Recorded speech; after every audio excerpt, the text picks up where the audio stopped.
Brother, your past determines your future. This is something that I have thought about tremendously for the very fact that my past has created a lot of turmoil.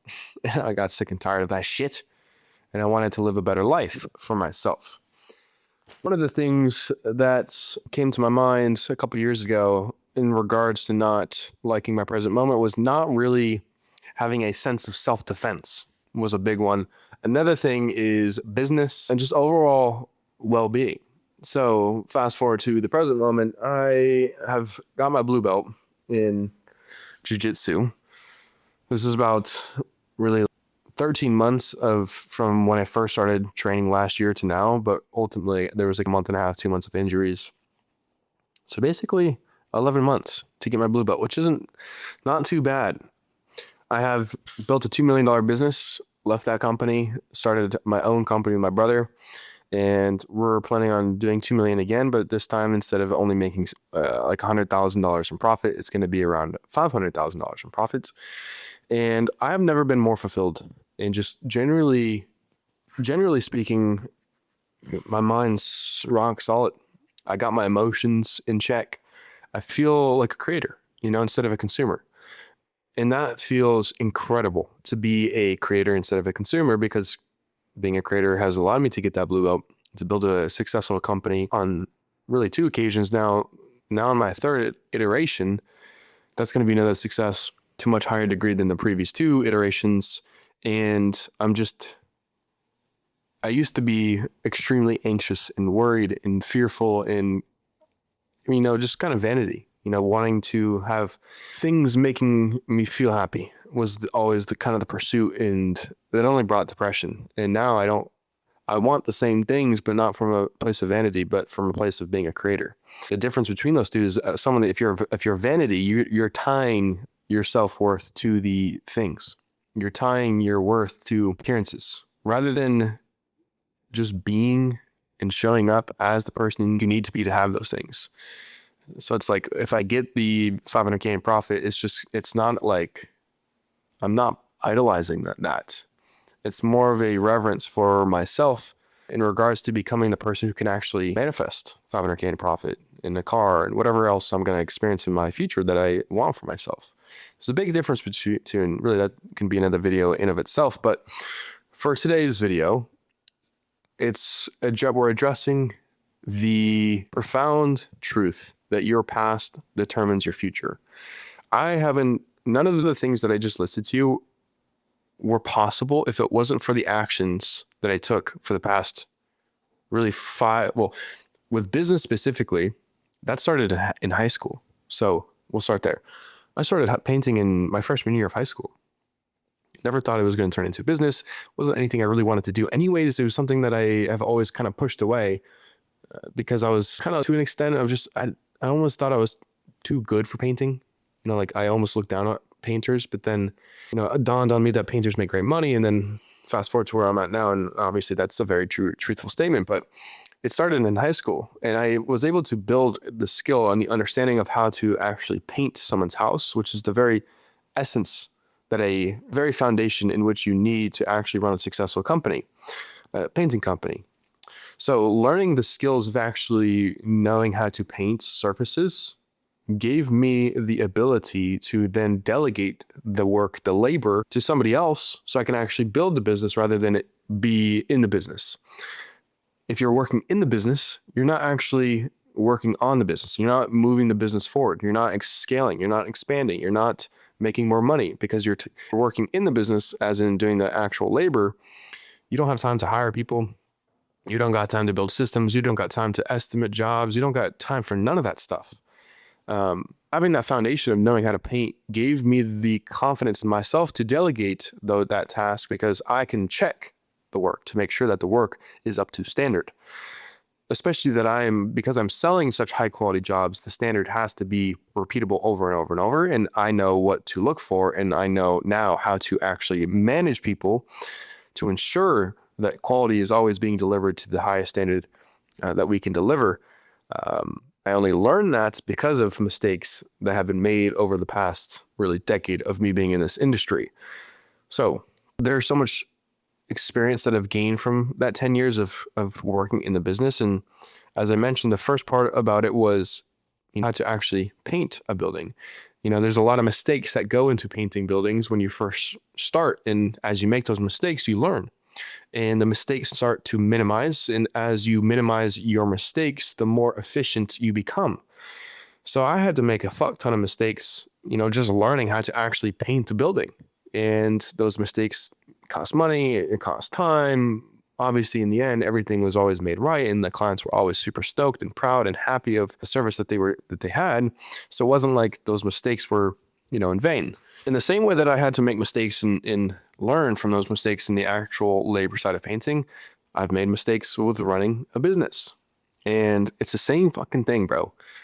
I made mistakes of running a business, hiring the wrong people, hiring too fast, trusting people who I shouldn't trust, taking on projects I probably shouldn't have taken on that were too big. But I am so grateful for those experiences, despite losing money and time and somewhat damaging my reputation. Not that that was ever my desire. No one ever wants to have a desire to ruin a reputation, obviously. And it wasn't something that I was expecting. So it's not like I was being an asshole and a dickhead and all the bad things to lose my reputation. Shit just goes south sometimes. I can't control people's mindset. I can't control people's personal lives. And sometimes people have crazy fucking situation with their baby mamas in which they're in court fighting for their kids and all this other nonsense, which seems to be a huge pattern with blue collar workers for some reason, especially these Brazilian guys. I don't know what's going on with y'all, but y'all got to fix your home. I couldn't control that, but I have learned from those mistakes. I have learned from hiring the wrong people. I have learned a tremendous amount. So in my past, I wasn't seeking for chaos. Chaos naturally found me because that is a natural rhythm of this realm that we are in. Even if you're like Jesus or Buddha, chaos is still around you, but your ability to respond to that chaos in a controlled manner is going to minimize the effects of the chaos tenfold. So you really can have supreme control over your reality if you're able to control your responses to your experience of reality. Me being able to control my experiences of these, negative situations allowed me to receive lessons, okay? Because I learned those lessons in my past, I'm now setting myself up for a very, very prosperous future, a very controlled future, a very dialed in, locked in future, because now I have all of my past to give me such a clear path of what I need to do to minimize mistakes, lower the frequency of lessons, to increase the quality of our service and the experience of what we're selling to our clients. That is a beautiful thing, okay? It is thank God, okay? There's such a dissonance with making mistakes and failing. It's seen as you're a failure if those things happen, but if you're in business, you might be above me in the experience, you might be below me, it doesn't really matter. But in business, things are always going to go wrong at some point. There's nothing you can do to avoid that. There's absolutely nothing you can do to avoid that. Learning as quickly as possible from those mistakes, though, is what separates you from other people. So take the time to audit the situation for what it is. Write down why things went wrong, what could have been done in that moment to help avoid any further contention or issues or problems from the client's end or your partner's end. And just audit the whole situation, because when you find answers for why certain things unfolded, again, that gives you data, and this data being part of your past will help you in your future. That whole notion of, problems being a bad thing is stopping people from experiencing so much more abundance and prosperity and well-being. If they were to look at problems with excitement, they would learn that this is actually a blessing from God or universe, or however you want to describe your relationship to reality, because it's giving you feedback. It's giving you what not to do and what to do instead. So lean into the problems that come into your life, because as I said, you're not, Jesus and Buddha, Krishna, all these people still had chaos, but their ability to respond to that chaos problems is what separated them from the masses. You can do it too. We can be like Jesus. We can be like Buddha. We can be like these people who were able to remain calm. You know, the waters were still. Their water, the image of Buddha in front of a lake with a tree is purely a depiction, a metaphysical depiction of your mind being still.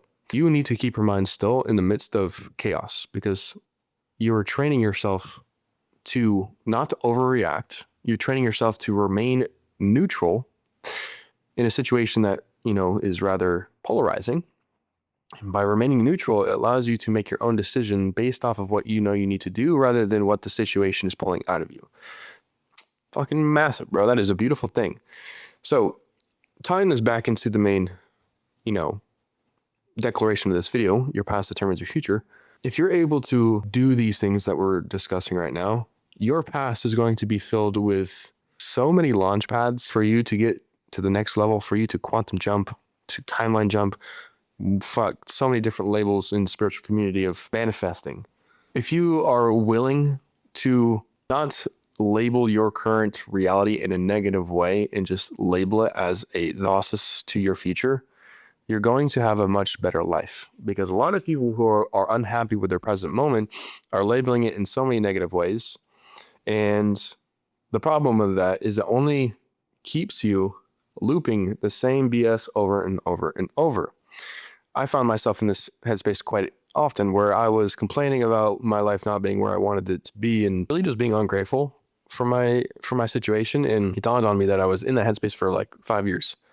And if I had just gotten out of that headspace and just looked at my situation from a place of education and evolving and learning, I would have enjoyed my life immensely more, because there wouldn't be any resistance to what I was experiencing, because I knew that what I'm going through is purely a matter of refinement. It is a matter of sharpening my knife. It's sharpening my skill sets so that in the future I can actually hold a 7, 8-figure, 9-figure business or a 8 to 10-figure exit in this business, whatever business that I might sell for that price. And that's the big thing, is like, you have to be, your past is entirely so you can become the person required to actually manage that vision you have for yourself. If you're not able to, if your past does not cultivate you into this individual who has the characteristics, the personality traits of a successful business owner, you're never going to be a successful business owner, number one. But number two, you're never going to have the exit that you want for yourself. And number three is really another one. You're never going to be able to pivot into different domains of your life in a successful manner. So your past truly determines your future. And that's why right now, you have options. You have decisions to make. First, the most important thing for you is to have a clear intention. Another way of saying this is a clear vision. Where does your intention and vision exist? It's a great question. And this question leads to an answer that I don't think people talk about enough, especially in a psychological perspective. It is your imagination. Now, bear with me. Your imagination has created every aspect of your experience. The imagination created, and I say it's because the imagination that you have, that I have, it's the same imagination. We just use the instrument of our imagination differently, but that instrument is the same for every single human being on this earth. That imagination, our imagination, as a collective species, created the camera that I'm using, the phone that you're using to watch me, this microphone, this hat. Like, I designed this. This came from my imagination. My sister drew that. That came from her imagination. Everything came from the imagination. So number one is, you need to be able to have a clear vision of what you want your life to look like, of what you want your future to look like. So that means if you cannot imagine yourself having $1 million in your bank account, you're not going to get there physically, because the only way you get there physically first is by having the internal image to such a degree that you can feel the naturalness of it in this present moment. So number two, when you have that clear vision towards your future, that is the starting point. You have to have such a strong vision. And I cannot stress the importance of this, because you can experiment with this yourself. If your vision is not strong enough that it creates an emotional charge to such a degree that you're sitting in your chair and you can feel this energy course through your body, and you gotta clap, or you gotta yell, or there's some somatic response that comes from the intensity of this vision. If you're not there, then the vision isn't strong enough yet, because you need the vision to be so strong that it causes a somatic response in your body, because it's such a grand objective. It's a grand goal. I can't stress this. I cannot stress the importance of what I just said. Really, you go look at any mystic, any great psychoanalyst, any person whose work is in the mind. All of them are going to say the same thing. Every single one will say the same thing, because those are the people that I've learned from. They will always tell you that your vision is the most important thing for you to cultivate, because without a strong vision, you're never going to take action. You will never receive what you want to receive, because you do not possess the vibrational equivalence of your desired end, of the future that you want for yourself. Okay. Second thing is your action, your output, the physical. Everything you do in the present moment right now, physically speaking, in regards to your vision, has to be met with coherence. And what I mean by that is, you are not coherent if you are expressing doubt. If your actions are half-assed, then you do not actually have a strong enough vision. So really, number 2 can only be pursued or cleared or accomplished if you've accomplished number 1. Because with action, like when I sit down to do my work, I don't doubt if my pricing is wrong. I don't doubt if this is the right thing I'm doing for myself. I don't doubt that my clients are going to say no. I don't doubt that knocking doors is going to bring me money. I don't fucking doubt, because I know exactly where I'm going. Because when I'm taking action in perfect alignment with my vision, which is that $500,000 in profit mark, everything I do is in perfect coherence with that. I don't have time to doubt, bro.